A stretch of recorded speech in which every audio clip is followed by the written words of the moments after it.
purpose of Freethought Forum is to be vigilant to the encroachment of religion into government and to educate the general public as to what a freethinker is. My thoughts give me power. No scholar can map them. No hunter can trap them. No person can deny.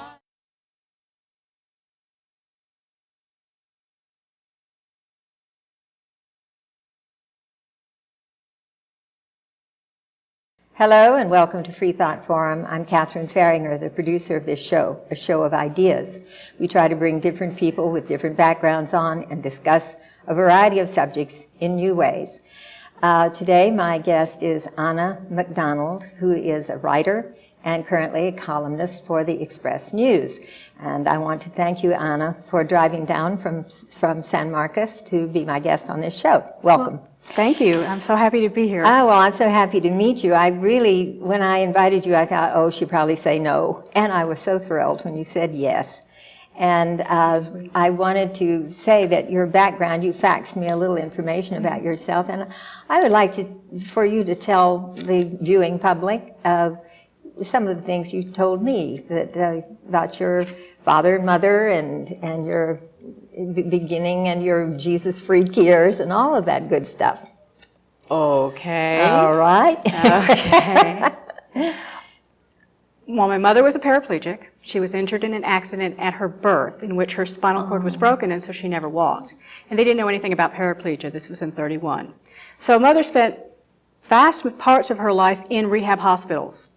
And in 1957, she went back into a rehab hospital. These people thought they could make her walk. They couldn't. But she met my father, and who was also a patient at the hospital. He had been injured by a hand grenade and lost both of his hands. Oh. And so they had an affair, and here I am. How about that? So, yeah. Didn't quite work out as planned because my father went back to Argentina. And mother was left to raise me on her own, and I lived with mother and grandmother. Mm-hmm.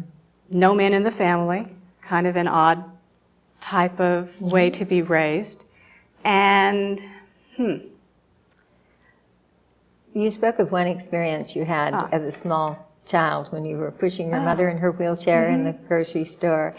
I liked the way you described that and the fact that it wasn't nice in those days to be different in any way. And so, of course, everyone knows that people of color were excluded from polite society, or if you came from the wrong religious background, you were excluded.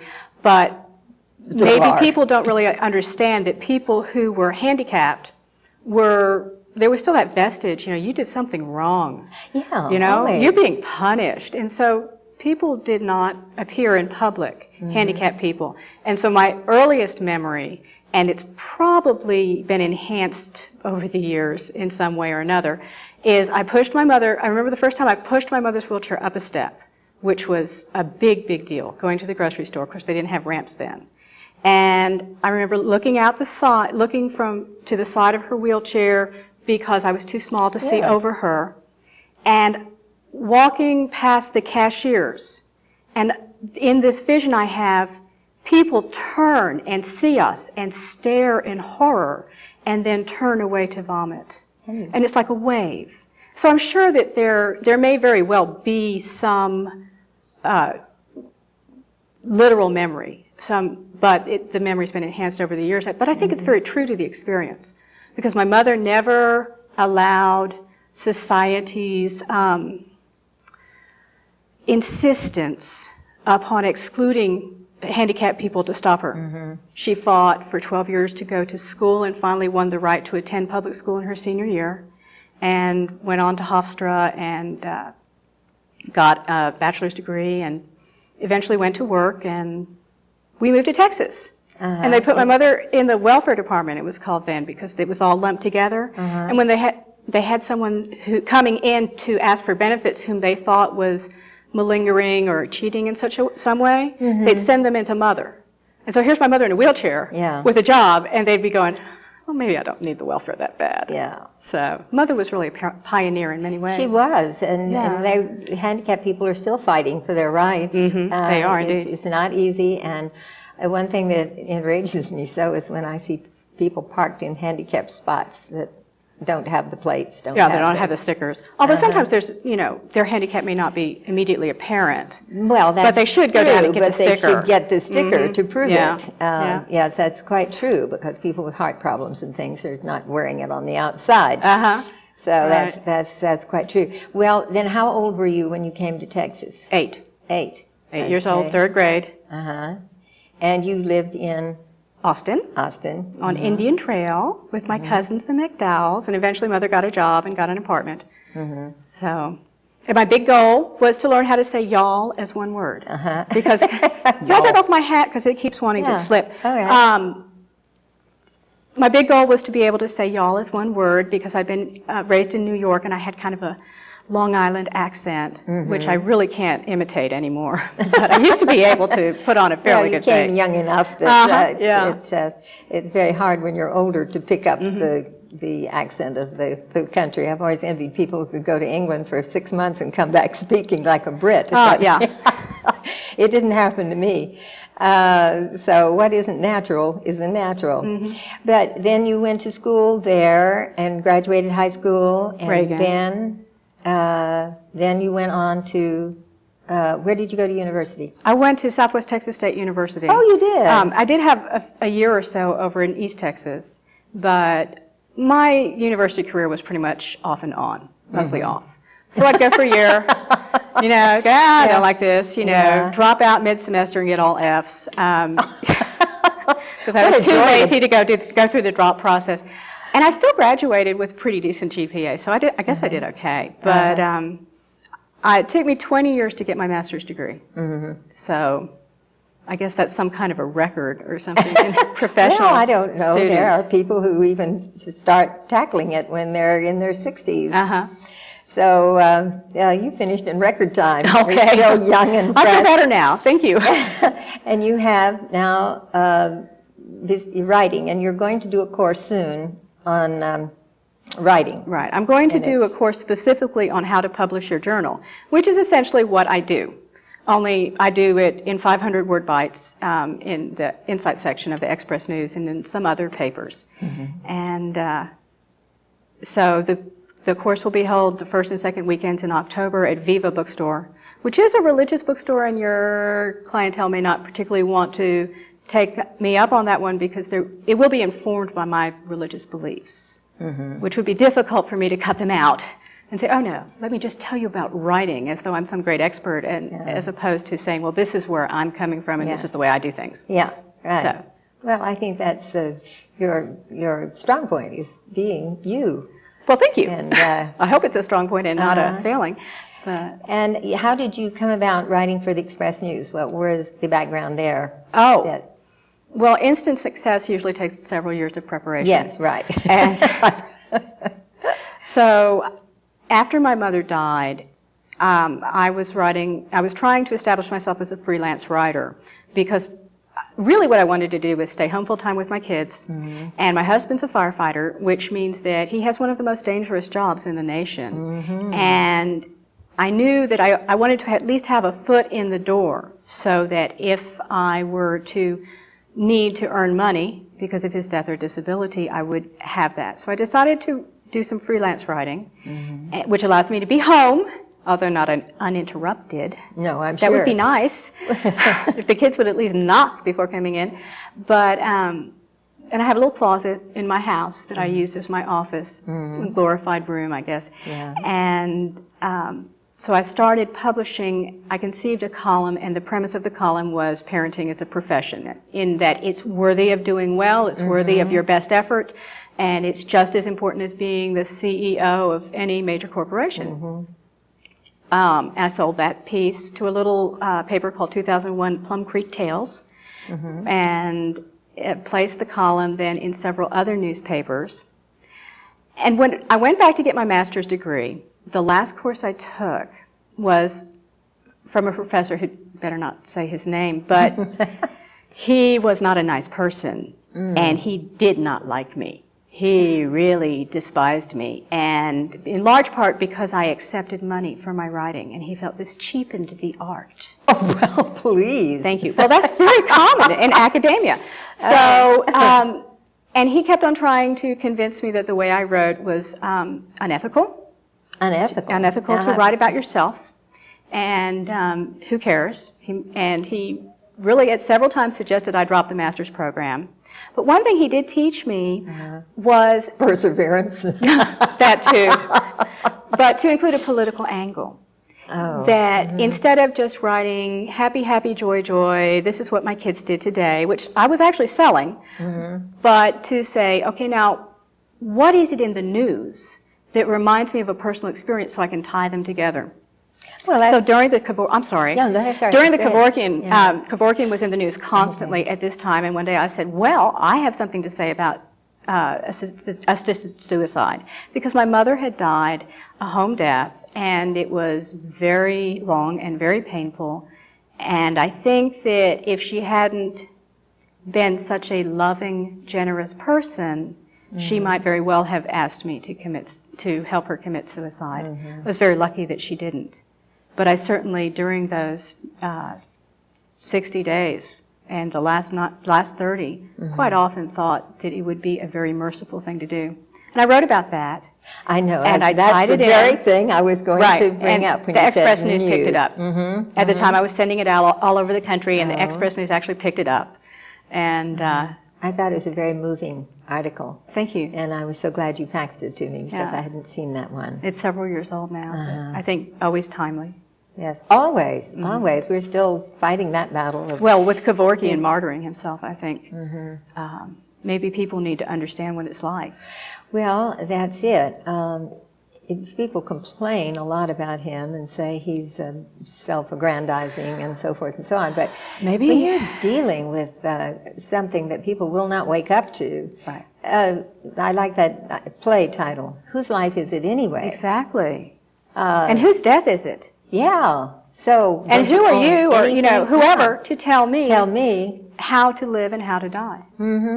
So good for you. Well, I love that article. It's very heart-wrenching, of course, because my mother too had a very unpleasant death, and I had the same thought you had about the pillow.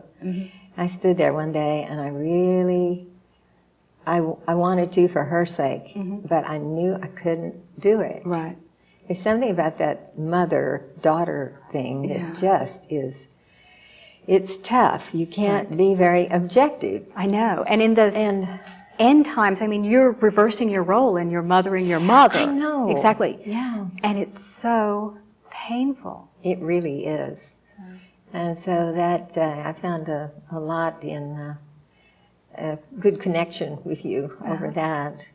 I know I meant to cut out your Mother's Day column, because my husband particularly enjoyed that one. What did I say on Mother's Day? Do you remember? I remember you saying about children and the demanding of time. Yeah. And that's it. They are right there and they want you now. Yes.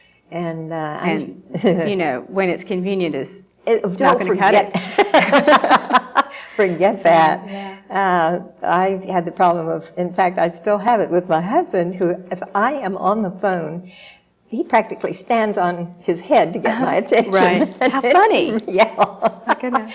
It reminds me very much of the children's demands of, I don't want to share you with anybody else. I have some need right now, and it's now. And it's not immediate, and it's much more important than whatever you're doing. Whatever, yes, it doesn't matter. Yeah. But that was, and they're your children, both girls? 2 girls. Yes. 8 and nice. 11. Mm-hmm.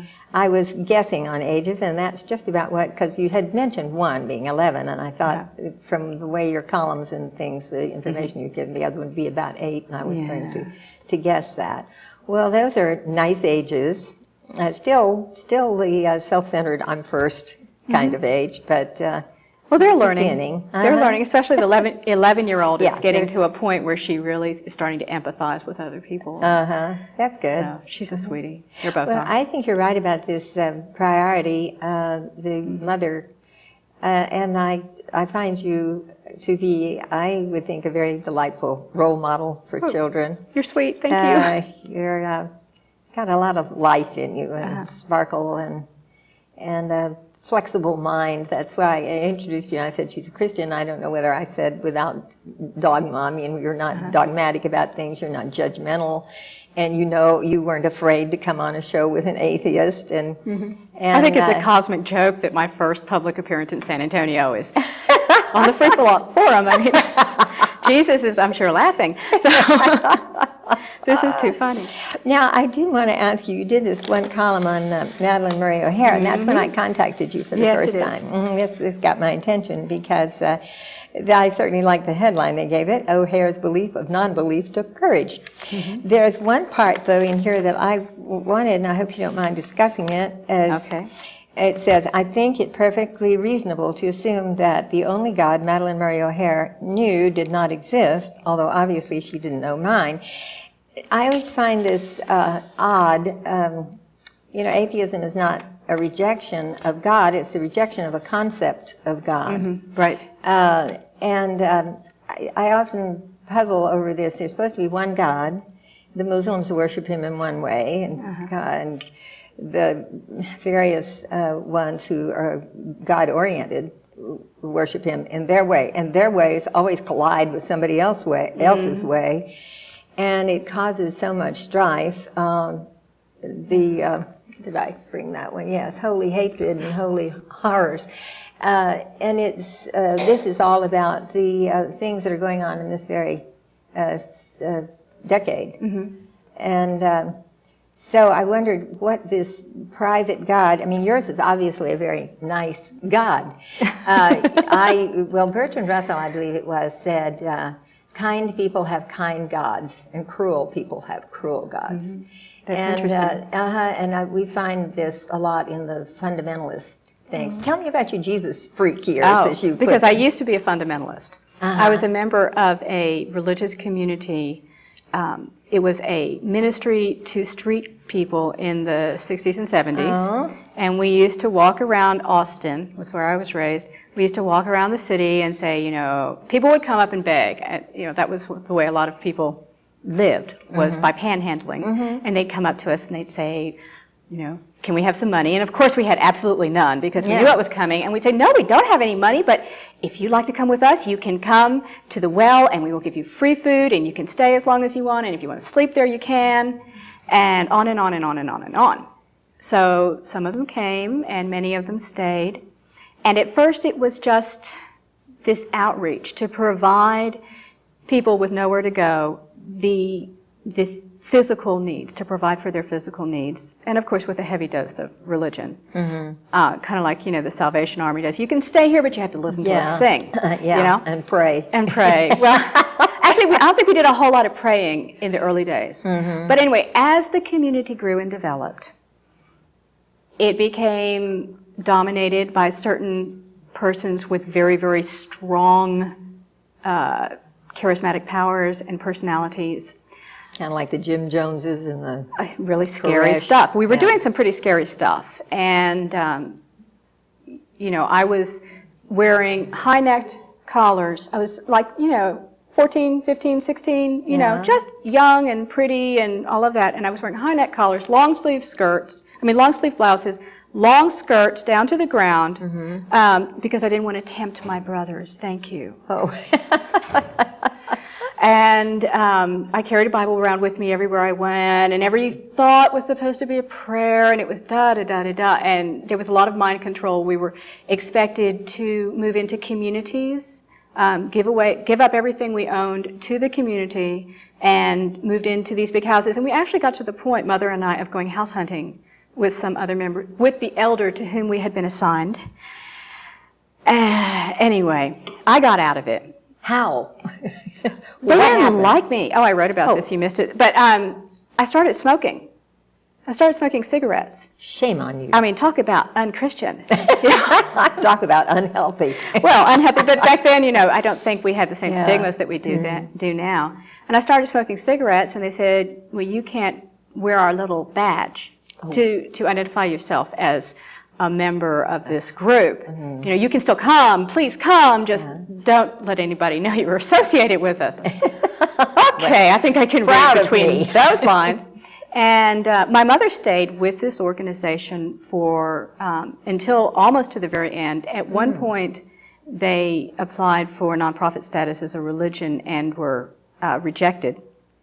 Mother and I used to argue about whether it was officially a cult, because they very much were into mind control and into, don't ever have any doubts, because doubts are of the devil, and if you ever think anything that does not, does not absolutely positively parallel what we say, then it's wrong, and so you have to eradicate all thoughts from your mind.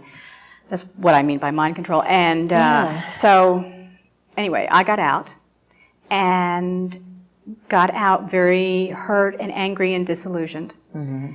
And do you want me to go on with the story? Yeah. Yeah. Okay.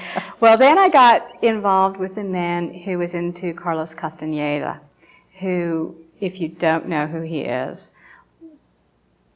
an American who went down to Mexico to study with a sorcerer and study, witchcraft, warlock, brujo, that type of thing. And Castaneda was very much into controlling your dreams and da-da-da-da-da. So I was in love with this man. And I was 18 and he was 28. And I was, very hurt and disillusioned, and I was an easy target for him. And he, I think, was a person who consciously chose evil, although I didn't realize it at the time. So he was training me, and I was supposed to become a spiritual warrior. And my first spiritual warrior experience was that I actually remembered a dream. And in the dream, I was being attacked, and I hid, and then I was scared I was going to get caught, and I woke up. And this man said, oh, that dream means that, you have a lot of spiritual power, and they're already attacking you, and you're going to have to really learn faster. They're going to destroy you, all these evil forces. And that was the last dream I remembered for 20 years. Oh, I scared him right out of your head. I was like, sorry, So, and eventually that relationship ended, but I was very disillusioned and hurt by that. Well, you had a double whammy then. Your group rejected you, said my group rejected me. And then this crazy person. And then this man took advantage of your youth and your inexperience. Which was, pretty big inexperience. Now, when did we start all this schooling that has been going on for so long, though? The college.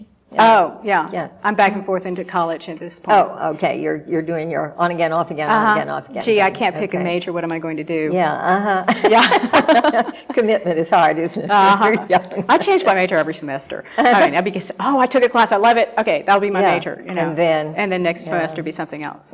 So. Very, very interesting. I had, I think, something else about your being so open, and I think we have something really in common in that we're both admirers of Bishop Spong. John Shelby Spong. Yeah. Do you take, by any chance, a magazine called Human Quest? No, haven't heard of it. You should. It started off as The Churchman in 1840-something, I think. And it's now called Human Quest, Human Quest. And John Shelby Spong writes for it quite frequently. Oh. And so I'm a great admirer. I'll have to see if they're interested in my stuff. I was thinking he is sitting on the border of Freethought. He is so close to it, but he just won't quite let himself. Do you read a lot of, or any science at all? Not much science, no. I was there's another book I wanted to recommend to you, was this Carl Sagan. Demon Haunted World. It is fabulous. Oh, yeah. It is, you can tell the things that I've marked that I liked so especially. He's a wonderful writer for people like me who's not scientifically educated. Right. And I think you would like that, because I can tell if you like John Shelby Spong, you would like this man also. He is a real winner of a guy. And there's another one that I just finished reading called, Skeptics and True Believers, by a man who writes a science column for the Boston Globe. His name is Chet Ramo. And I'd never heard of him, but a friend of mine who's going to be on later told me about it and lent me his book, and I liked it so much I went out and bought it for myself. And I think that with your excitement of living, obviously it's just pouring out of you, you would enjoy this kind of reading. It's sublime. It's secular but sublime, showing that you can kind of have your cake and eat it too, or something. The current trends on the cutting edge of Christianity are pretty scary to the Orthodox believers, quite frequently. Yeah, they are. And yet there are ways that it can be seemingly reconciled, because when one is awestruck, one can attribute that to God, or a secularist like myself would say that's the world and that's the universe, and it is awesome. And it's alive.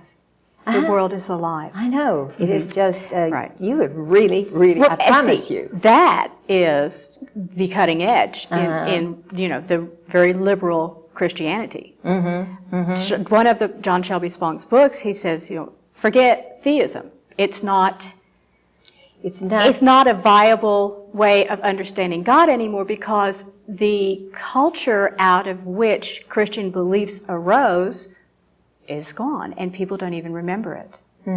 So, and so many of the people who are on the cutting edge of religion are coming to see God as the universe, and to say, well, we anthropomorphize God because it makes him, or her, as the case may be, accessible. Yeah, inclusive language is very big these days, yes, it even is. in mainstream circles. And so it's really kind of fascinating. One thing people don't remember or don't realize is that Christians, the original Christians, were martyrs. The martyrs were executed as atheists. Oh, yes, Christianity was a cult. It was a cult. It was a cult which denied God, because everyone knew that there were many gods. And the early Christians, my best understanding is that they saw themselves as fighting against these false gods, and so with their deaths they overturned the false gods, but they were executed as atheists. So. Are we at full circle now, 2,000 years later? It seems about so, doesn't Who it? knows? Yeah. It is perfectly an endlessly fascinating subject. I agree. And the history of that's another good book, is the history of Christianity, which one? I didn't bring it with me, Oh, okay. and I'll have to fax it to you, Please the title, do. because I think you would like that one too, and it talks about that very thing that you just brought up. So lots of good reading out there. And this course you are teaching, you said in October? In October, Yeah. first and second weeks of And October. that will be in San Marcos? No, it'll be here. Oh, it will? Here, Oh, about a block from here, actually, at Viva Bookstore, Viva. which is on Broadway. Viva, why don't I know it? It's a Christian bookstore. Oh, it's... Well, that might account for it. Is it up there in the little restaurant thing, mini mansions? Yeah, mini mansions. I had a meal there one time, and I think underneath the cup it said, God bless you, or Jesus lives, or something like that. Yeah. Kind of surprised to find that on your dinnerware, or why I was looking at the bottom of the cup. I have no idea. I think Good question. I think there was a crack inside, and I wanted to see if it went all the way. Well, I'm just about out of time, and I want to spend a second or two telling you how appreciative I am of your driving down here to be on my program, and how much I've enjoyed it. And let's stay in touch. I'll do that. And let me know what's going on in your life, and I'll send you some titles and things that I think you'd be interested in. I gather that you are an avid reader. And that brings us to the end of this program of Freethought Forum. Goodbye for now, and I hope you'll tune in again next week. Thank you.